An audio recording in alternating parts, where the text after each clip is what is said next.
Hi friends, Vijaya கிராமத்து சமையல் பார்க்குறவங்க அனைவருக்கும் வணக்கம். இன்றைக்கி நம்ம வீடியோவில் 10 கிலோ தக்காளி பழம் வச்சு ஊறுகாய் பண்ணியிருக்கோம். இது 2 வருஷம் ஆனாலும் கெட்டு போகாது, ரொம்ப டேஸ்ட்டாகவும் இருக்கும். உப்பு உரப்பு எல்லாமே நான் கரெக்டாக சொல்லியிருக்கேன். இந்த டேஸ்டான ஊறுகாவை எப்படி பண்ணலான்னு பார்க்கலாம் வாங்க. இதுக்கு நான் 10 கிலோ தக்காளி பழம் எடுத்து வச்சுருக்கேன். இது எங்கள் வீட்டு செடியிலே உள்ள பழம் தான் இது. அதனால சின்னது பெருசு எல்லாமே நிறந்து இருக்குது. இதை நல்லா க்ளீன் பண்ணி இப்படி தொடச்சி வச்சுடுங்க. இந்த இதில் ஒரு பச்சை கலர் இருக்கும், அதை எடுத்துகிட்டு நல்லா ஒரு காட்டன் துணி வச்சு நல்லா தொடச்சி வச்சுக்கிடுங்க. இது வெயில் டைம் போட்டால் தான் இந்த ஊறுகாய் நல்லாயிருக்கும். வெயில் டைம் தக்காளியும் கொஞ்சம் மலிவாக கிடைக்கும். 10 ரூபா அந்த மாதிரி இருக்க டைமில் நீங்கள் வாங்கி ஊறுகாய் போட்டு வைங்க. 1 வருஷம் இல்லை, இது 2 வருஷம் ஆனாலும் கெட்டு போகாது. அதை நம்ம எப்படி போடலான்னு பார்க்கலாம். நான் இன்றைக்கி இந்த மாதிரி ஒரு பிளாஸ்டிக் டப்பா தான் எடுத்திருக்கேன். நீங்கள் ஊறுகாய் போடச்சில் எப்போவுமே பிளாஸ்டிக் டப்பா இல்லைன்னாக்கி கண்ணாடி பாட்டில் மாதிரி ஏதாவது எடுத்துக்கிடுங்க. சில்வர்லேயும் அலுமினியத்துலேயும் நீங்கள் போட வேண்டாம். இப்போ நான் இந்த மாதிரி ஒரு டப்பா தான் எடுத்திருக்கேன். இது புது டப்பா தான். அந்த மாதிரி நல்ல டப்பாயில் நீங்கள் கட் பண்ணிக்கிடுங்க. இப்போ இந்த தக்காளி பழத்துலேயுமே எந்த டேமேஜும் இல்லாமல் இருக்கணும், தூசு எதுவும் இருக்கக்கூடாது. அப்போ தான் கெட்டு போகாமல் இருக்கும். நம்ம இதை இப்போ கட் பண்ணிடலாம். இதை ஃபஸ்ட்டு பாதியாக கட் பண்ணுங்கள். கட் பண்ணிவிட்டு இந்த சென்டரில் இருக்கிறத எடுத்துருங்க. எடுத்துகிட்டு இந்த மாதிரி 2ஆக கட் பண்ணால் போதும். ஒரு தக்காளி பழத்தை நீங்கள் 4ஆக கட் பண்ணிவிடுங்க. ஃபஸ்ட் இந்த மாதிரி 2ஆக கட் பண்ணிவிட்டு இந்த சென்டரில் இருக்கிறதையும் கட் பண்ணிடுங்க. இதே மாதிரி நம்ம எல்லா தக்காளி பழத்தையும் கட் பண்ணி எடுத்துடலாம். நம்ம எல்லா தக்காளி பழத்தையும் கட் பண்ணியாச்சு. நான் எல்லாமே கையில் தான் கட் பண்ணேன். அதனால் அந்த தண்ணி கூட வெளியில் எங்கேயும் போகாது, அப்படியே இருக்கும். நம்ம கட்டையில் வச்சு கட் பண்ணோம்னா இதில் உள்ள ஜூஸ் எல்லாம் வெளியே போயிடும். ஆனால் முடிஞ்ச அளவுக்கு ஊறுகாய் போடச்சில் இந்த மாதிரி கையில் வச்சே கட் பண்ணிக்கிடுங்க. நம்ம இனி இதுக்கு உப்பு போட்டுடலாம். நான் இதுக்கு கல் உப்பு எடுத்து வச்சுருக்கேன். இதை அளவுன்னு பார்த்தீங்கன்னா 1 கிலோ தக்காளி பழம் ஊறுகாய் போட்டியல்னா 100 உப்பு போடணும். அதை விட குறைவாக போட்டுறக்கூடாது. உப்பு போட்டால் தான் ஊறுகாய் கெட்டு போகாமல் இருக்கும். நான் இப்போ 10 கிலோ தக்காளி பழம் எடுத்திருக்கேன். அதுக்கு நான் 1 கிலோ உப்பு எடுத்திருக்கேன், கல் உப்பு எடுத்து வச்சுருக்கேன். இதை போட்டுடலாம். இப்போ உப்பு கம்மியாக போட்டால் நாளைக்கு தெரிஞ்சிடும். அது நம்ம குலுக்கி வைக்கச்சில மேலே அப்படியே வெள்ளையாக பாசி கணங்க அடைஞ்சிரும். அப்போவுமே உப்பு கம்மியாக போட்டிருக்கோன்னு அர்த்தம். அதனால் நீங்கள் உப்பு கரெக்டாக போட்டுக்கிடுங்க. 1 கிலோவுக்கு 100 உப்பு கணக்கு வச்சு நீங்கள் எவ்வளோ ஊறுகாய் போட்டிங்களோ அதுக்கு தக்க உப்பு போட்டுக்கிடுங்க. இப்போ நான் இதுக்கு 200 கிராம் மஞ்சள் பொடி போடுறேன். இந்த 2ஐயும் போட்டு நம்ம நல்லா குலுக்கி வச்சிடலாம்.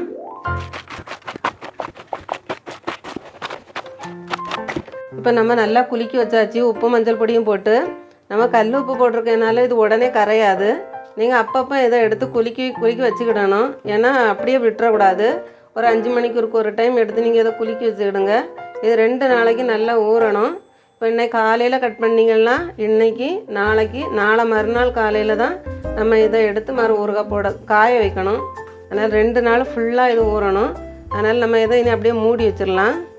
2 நாள் கழித்து ஓப்பன் பண்ணி பார்க்கலாம். நம்ம 2 நாள் ஆச்சு இந்த தக்காளி பழம் கட் பண்ணி வச்சு அதை இப்போ ஓப்பன் பண்ணிடலாம். 2 நாள் ஃபுல்லாக ஊற வச்சுருந்தோம். இது 3ஆவது நாள் ஆச்சு. நான் அப்பப்போ ஒரு ஆப்பை வச்சு கிண்டி விட்டு வச்சுருந்தேன். இப்போ பாருங்கள், நம்ம உப்பு கரெக்டாக போட்டதுனால மேலே அந்த பாசி கணங்க வெள்ளையே இல்லைன்னா அந்த பாசி மாதிரி இருக்கும் மேலே. நம்ம இனி இதை புளிஞ்சு எடுத்துக்கலாம். கையை நல்லா கழுவிட்டு கையை வச்சு புளிஞ்சு எடுங்க. ஒரு கையை வச்சு புளிய முடியலைன்னா 2 கையை வச்சு நீங்கள் புளிஞ்சு எடுத்துக்கிடுங்க. புளிஞ்சு வைக்கிற பாத்திரத்துலேயும் நீங்கள் ஒரு சொட்டு தண்ணி இல்லாமல் எடுத்து வச்சு. நம்ம நல்ல தக்காளி பழம் போட்டதுனால தக்காளி பழம் குழையவே இல்லை, அப்படி துண்டு துண்டாகவே தான் இருக்குது. இப்படி ஒரு பாத்திரத்தில் வச்சிடலாம். இந்த மாதிரி நல்லா புளிஞ்சு வச்சோன்னா சீக்கிரம் காஞ்சிரும் இல்லை. இப்படி கொஞ்சம் கொஞ்சமாக அவ்வளோத்தையும் நம்ம புளிஞ்சிடலாம். நீங்களும் இதே மாதிரி தண்ணி எதுவுமே இல்லாமல் நல்லா இந்த மாதிரி புளிஞ்சு எடுங்க. அங்கே லாஸ்ட் வரைக்கும் நம்ம எல்லா தக்காளி பழத்தையும் நல்லா புளிஞ்சு எடுத்தாச்சு. இப்போ நம்ம தக்காளி பழம் எப்படியுமே ஒரு 2 நாள் 3 நாள் ஆகும் நல்லா காஞ்சி வர்றதுக்கு. அது வரைக்கும் இந்த தண்ணியையும் நம்ம வெயிலில் தான் வைக்கணும். இதை வேஸ்ட்டாக தூர ஊற்றிடக்கூடாது. அங்கே இந்த அளவு நல்லா புளிஞ்சு எடுத்தாச்சு. நம்ம இனி இதை காய வச்சிடலாம். நம்ம காய வச்ச தக்காளி பழம் 2 நாள் ஆகிடுச்சி. 2 நாள் ஃபுல்லாக காஞ்சிருக்கு. அதனால் இன்னும் கொஞ்சம் ஈரம் இருக்குது, நல்லா காயலை. இன்னும் 1 நாள் காயணும். அப்போ தான் இது நல்லா காஞ்சி வரணும், நல்லா சுத்தமாக காயணும். அதனால் இன்றைக்கி ஃபுல்லாகவும் இதை வச்சிடலாம். நம்ம 2 நாளாக அந்த ஊற வச்ச தண்ணியும் நம்ம வெயிலில் தான் வச்சிட்ருக்குறோம். இந்த அளவுக்கு தண்ணி கொஞ்சம் வற்றி காஞ்சிருக்கு. நம்ம இப்போ இந்த டைமில் லாஸ்ட் நாள் இந்த ஒரு நாள் தான் இனி இதை காய வைக்கணும். இந்த லாஸ்ட் நாள் நம்ம இதுக்குள்ளே புளியும் நனைய போட்டு வச்சிடலாம். இதுக்கு நான் 10 கிலோ தக்காளி பழம் எடுத்திருந்தேன். இதுக்கு நான் 1 கிலோ புளி எடுத்திருக்கேன். நல்லா க்ளீன் பண்ணி உள்ளே இருக்க விதை இந்த நார் கணங்காக இருக்கும் அது எல்லாமே எடுத்து க்ளீன் பண்ணி வச்சுக்கிடுங்க. 10 கிலோ தக்காளி பழத்துக்கு நான் 1 கிலோ புளி போடுறேன். நீங்கள் 1 கிலோ போட்டிங்கன்னா 100 கிராம் புளி போட்டுக்கிடுங்க. இதையும் இந்த தண்ணியில் போட்டுடலாம். இப்போ இது இன்றைக்கி ஒரு நாள் ஃபுல்லாக வெயிலில் இருக்கட்டும். இன்றைக்கி சாயங்காலம் எடுத்து நம்ம ஊறுகாய் போட்டுடலாம். அதனால் இந்த ஒரு லாஸ்ட் நாள் காய வைக்க டைமில் நீங்கள் அந்த புளியை நனைய போட்டுருங்க தண்ணியில். இதையும் நம்ம இப்போ வெயிலில் வச்சிடலாம். 2 நாள் ஊற வச்சு இந்த தக்காளி பழத்தை நம்ம வெயிலில் 3 நாள் காய வச்சுருக்கோம். நல்லா காஞ்சிடுச்சு. நம்ம தண்ணி அந்த தண்ணியும் கூட நம்ம 3 நாள் வெயிலில் தான் வச்சுருந்தோம். இன்றைக்கி வந்து லாஸ்ட்டாக 1 கிலோ புளியை எடுத்து அந்த தண்ணியில் ஊற போட்டு வச்சுருக்கோம். இப்போ இதையும் அந்த தண்ணியில் நம்ம ஊற வச்சிடலாம். ஊற வச்ச தண்ணியில் 1 கிலோ புளியை எடுத்து நிறைய போட்டு நம்ம அந்த வெயிலில் வச்சுருந்தோம் அந்த தண்ணியை. அது நல்லா ஊறி போய் இருக்குது. இப்போ நம்ம இதில் நம்ம காய போட்டு வச்சுருக்க தக்காளி பழத்தையும் இதில் போட்டுடலாம். இதை நம்ம ஊற வைக்காமல் மிக்ஸியில் அடிக்க முடியாது. அதனால் இதை நம்ம 2 மணிக்கூருக்கு ஊற வச்சிடலாம். நம்ம காய போட்டு வச்சுருந்த தக்காளி பழத்தை எல்லாம் இதில் போட்டாச்சு. இந்த மாதிரி நல்லா ஈரம் இல்லாத ஒரு ஆப்பை எடுத்து நல்லா கிண்டி விட்ருங்க. அளவுக்கு நல்லா கிண்டி விட்டாச்சு. இப்போ இந்த தக்காளி பழமும் இந்த புளி இந்த தண்ணி கூட நல்லா ஊறட்டும். குறைஞ்சது 2 மணிக்கூர், கூட 1 மணிக்கூர் ஒரு நாளும் ஒன்றும் இல்லை. ஆனால் 2 மணிக்கூர் இது அப்படியே இருந்து ஊறட்டும். அப்புறம் நம்ம என்னென்ன மிளகு பொடியெல்லாம் போடலான்னு மாதிரி பார்க்கலாம். இப்போ இதை மூடி வச்சிடலாம். தக்காளி பழத்தை ஊற வச்சுருக்கோம். அந்த டைமில் அதுக்கு போட பவுடர் எல்லாம் ரெடி பண்ணிடலாம். நான் 10 கிலோ தக்காளி பழம் எடுத்திருக்கேன். அதுக்கு நான் 200 கிராம் வெந்தயம் எடுத்து ஃபஸ்ட்டு இதில் வறுத்துக்கலாம். தீயை நல்லா மீடியமாக வச்சு நல்லா செவக்க வறுத்துக்கலாம். இந்த மாதிரி வறுக்கச்சில் கிண்டிக்கிட்டே இருங்க. இல்லைன்னா ஒரு சைடு கரிஞ்சும் ஒரு சைடு கரியாமலும் இருக்கும். கரிஞ்சிச்சினாலே கசக்க ஆரம்பிச்சிடும். அதனால் நம்ம லைட்டாக செவந்ததும் இதை எடுத்துடலாம்.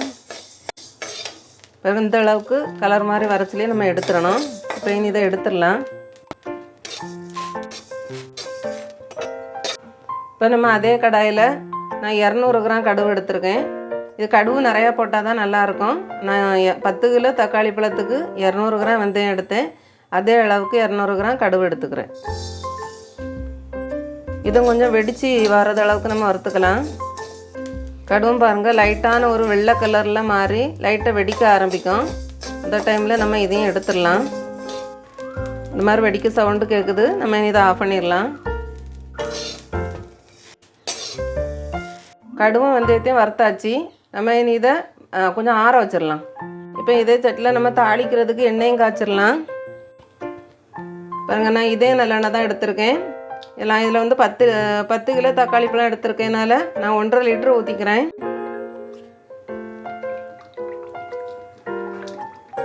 நல்லெண்ணெயிலே பண்ணுங்கள். வேறு எந்த எண்ணெயில் பண்ணாலும் நல்லா இருக்காது. உங்களுக்கு நல்ல செக்கில் ஆட்டின எண்ணெய் கிடைக்கும்னா நீங்கள் அதை யூஸ் பண்ணுங்கள். இப்போ நான் 1.5 லிட்டர் ஊற்றிக்கிறேன். காணாட்டினா கூட அது பிறகு காய்ச்சி நம்ம ஆற வச்சு ஊற்றிக்கலாம். இதுக்கு நல்லா காயட்டும். எண்ணெய் இப்போ நல்லா கொதிக்க ஆரம்பிச்சிட்டு நம்ம இப்போ இதில் நான் 1 ஸ்பூன் வெந்தயமும் 1 ஸ்பூன் கடுகும் எடுத்து மிக்ஸ் பண்ணி வச்சுருக்கேன். இதை போட்டுடலாம். அடுத்தது ஒரு 15 காண வத்தல் எடுத்து வச்சுருக்கேன். இதை போட்டுடலாம். இந்த வத்தல் கொஞ்சம் பொரியட்டும். 10 கிலோ தக்காளி பழத்துக்கு நான் 1 கிலோ பூண்டு எடுத்து உரித்து வச்சுருக்கேன். இந்த பூண்டு உரிக்கிறது வந்து ரொம்ப ஈஸியாக உரிச்சிடலாம். நீங்கள் கொஞ்சம் நிறையா உரிக்க வேண்டியது இருந்துச்சுன்னா அந்த பூண்டில் லைட்டாக எண்ணெய் தடவிட்டு நீங்கள் வெயிலில் வச்சுட்டு 1 மணிக்கூர் வெயிலில் வைங்க. அப்புறம் நீங்கள் எடுத்துகிட்டு ராவனாலே போதும் போயிடும். ஏன்னா நான் அப்படி தான் உரித்தேன். இல்லைனாக்கி இந்த மேலே கீழெல்லாம் நம்ம கட் பண்ணச்சில் பூண்டு அவ்வளோ வேஸ்ட்டாக போயிடும். கையும் நல்லா காந்த ஆரம்பிக்கும் இவ்வளோ பூண்டு நம்ம உடைக்கச்சில். அதனால் நீங்கள் எப்போ நிறைய பூண்டு உடைக்கதா இருந்தால் இதே மாதிரியே செய்யுங்க. நல்லா எண்ணெயை தடவிட்டு 1 ஹவர் வெயிலில் வச்சுருங்க. அப்போ அந்த பூண்டு அழகாக வந்துடும். நான் அப்படி தான் உரித்து வச்சுருக்கேன். 1 கிலோ பூண்டு எடுத்து உரித்து வச்சுருக்கேன். நம்ம இப்போ இதில் போட்ட வத்தலெல்லாம் கொஞ்சம் கறிய ஆரம்பிச்சிட்டு நான் 1 கிலோ பூண்டு எடுத்து உடைச்சி வச்சுருக்கேன். இதில் பாதி பூண்டை நான் அந்த எண்ணெயில் போட போகிறேன். பார்த்து போட்டுக்கிடுங்க, எண்ணெய் கொதிச்சிட்ருக்கு. இந்த பாதி பூண்டையும் நம்ம அந்த தக்காளி கூட அடிச்சுக்கலாம். இப்போ எண்ணெய் நல்லா காஞ்சிடுச்சு. நம்ம போட்ட பூண்டு வெந்து போய் இருக்குது. இப்போ நம்ம இதை ஆஃப் பண்ணிடலாம். நல்லா பச்சை தண்ணி மாதிரி நல்லா ஆறணும். இதை ஆற வச்சிடலாம். இப்போ பாருங்க, நம்ம காயப்போட்டு வச்சுருந்த தக்காளி பழம் நல்லா ஊறி போய் இருக்குது. நம்ம இனி இதை மிக்சியில் அடிச்சிடலாம். ஃபஸ்ட்டு இதை வேறு ஒரு பாத்திரத்தில் எடுத்துடலாம். நீங்கள் எடுத்து வைக்கச்சில அந்த பாத்திரத்தில் எந்த ஈரமுமே இருக்கக்கூடாது. நல்லா தண்ணி இல்லாமல் பார்த்துக்கிடணும். அப்போ தான் அந்த ஊறுகாய் நிறைய நாள் வைக்க முடியும். நம்ம எல்லா தக்காளி பழத்தையும் இந்த மாதிரி ஒரு பாத்திரத்தில் எடுத்து வச்சாச்சு. நம்ம இனி இதை கொஞ்சம் கொஞ்சமாக மிக்சியில் அடித்து எடுத்துடலாம். இந்த மிக்சி ஜாரில் கூட எந்த தண்ணியும் இருக்கக்கூடாது. நல்லா கழுவி வெயிலில் வச்சுக்கிடுங்க. இந்த அளவுக்கு கொஞ்சம் கொஞ்சமாக போட்டே அடிச்சுக்கலாம். நம்ம லாஸ்ட்டில் நம்ம எடுத்து வச்சுருந்த பூண்டையும் இந்த தக்காளி கூட அரைச்சி எடுத்தாச்சு. நம்ம மிக்சியில் எல்லாமே அரைச்சி எடுத்தாச்சு. இனி இதை நீங்கள் கையை போட்டே நல்லா மிக்ஸ் பண்ணிவிடுங்க. கையில் வந்து நல்லா சுத்தமாக வச்சுக்கிடுங்க, ஈரம் இல்லாமல். நம்ம ஆப்பை போட்டு கிண்டினோம்னா அந்த அளவுக்கு நம்ம கரெக்டாக மிக்ஸ் ஆகாது. அதனால் கையை வச்சு நல்லா கிண்டிக்கிடுங்க. நான் 10 கிலோ தக்காளி பழம் எடுத்திருக்கேன். இதுக்கு வந்து நான் 1/2 கிலோ வத்தல் பொடி போடணும். நான் இப்போ இதில் 400 கிராம் வத்தல் பொடி போட்டுக்கிடுறேன்.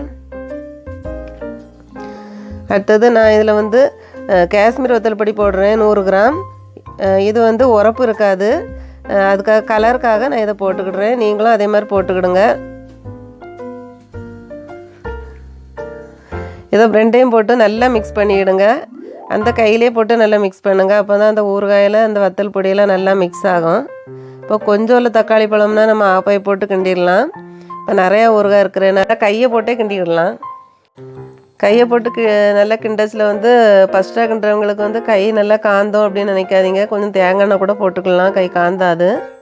ஆனால் கையை போட்டே நல்லா கிண்டிடுங்க. அந்த ஊறுகாய்க்கு இந்த இந்த பவுடர் தான் ரொம்ப முக்கியம். 200 கிராம் கடுகு, 200 கிராம் வெந்தயம் எடுத்து நல்லா வறுத்து திரித்து வச்சுருக்கேன். இதை போட்டுடலாம்.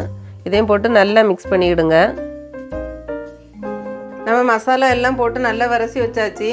நம்ம இனி காய்ச்சி வச்சுருக்க எண்ணெயை நல்லா ஆற வச்சு வச்சுருக்கோம். அதை இதில் ஊற்றிடலாம். எண்ணெயில் வந்து ரொம்ப சூடாக இருக்கக்கூடாது, ஒரு சூடாக இருக்கக்கூடாது. அந்த அளவுக்கு நல்லா ஆறின பிறகு ஊற்றிக்கிடுங்க. பாருங்கள், நம்ம பாதி பூண்டு போட்டுருந்தோம். அந்த பூண்டை இது கூட போட்டுடலாம். எல்லாம் ஊற்றியாச்சு. இப்போ நல்லா பெனஞ்ச மாதிரி நல்லா பெனஞ்சு எடுத்துக்கலாம். இந்த நம்ம போட்ட பூண்டை பாருங்கள் எந்த அளவுக்கு நல்லா வெந்து இருக்குன்னு. நல்லா மாவு கணங்காக வெந்திருக்கு பாருங்கள். இப்போ இனி இந்த எண்ணெயும் இந்த ஊறுகாயும் போட்டு நல்லா விரசிடலாம்.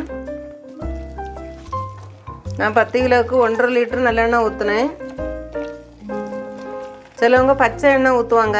நீங்கள் பச்சை எண்ணெய் ஊற்றுனீங்கன்னா கொஞ்ச நாள் வந்தாலே அது ஒரு மாதிரி காம்புற மாதிரி வாடை அடிக்கும். நல்லா கொதிக்க வச்சு அதுக்கப்புறம் நீங்கள் நல்லா ஆறுனப்புறம் ஊற்றிக்கிடுங்க. எண்ணெய் கொஞ்சம் கூட சூடு இருக்கக்கூடாது.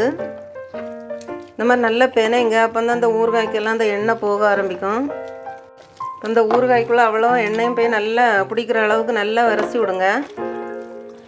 உடனே எண்ணெய் நல்லா மேலே வராது, ஒரு 2 நாள் ஆகணும். அப்போ தான் நல்லா எண்ணெய் பிரிஞ்சு மேலே வரும் ஊறுகாய்க்கு மேலே.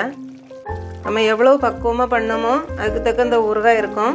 நான் இப்போ இதை வந்து பக்கத்தில் கேட்குறவங்களுக்கு மாதிரி ஃப்ரெண்ட்ஸுகளுக்கு எல்லாமே இதை நான் கொடுத்துருவேன். ஏன்னா இன்னொரு ட்ரிப்பும் போடுவேன். ஏன்னா இது எங்கள் வீட்டு தோட்டத்தில் உள்ள தக்காளி பழம் தான். அதனால நான் அதை இன்னொரு டைமும் போட்டு வேஸ்ட் ஆக்க மாட்டேன். இன்னொரு டைமும் போட்டு எடுத்துருவேன் ஊறுகாய் வாட்டு. நான் போடச்சிலே எல்லோரும் கேட்க ஆரம்பிச்சிட்டாங்க, ஊறுகாய் போட்டிங்கன்னா கொஞ்சம் தாங்க அப்படின்னு சொல்லிட்டு.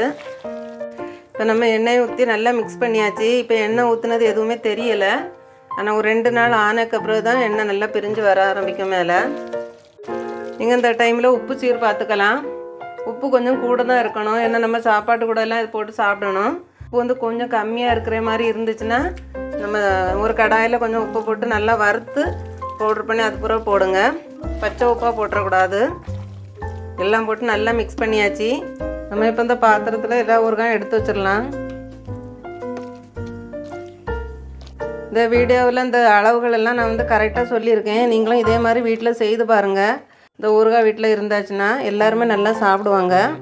இப்போ நான் பண்ண வீடியோ உங்களுக்கு பிடிச்சிருந்துன்னா லைக் பண்ணுங்கள், ஷேர் பண்ணுங்கள், சப்ஸ்கிரைப் பண்ணுங்கள். வணக்கம்.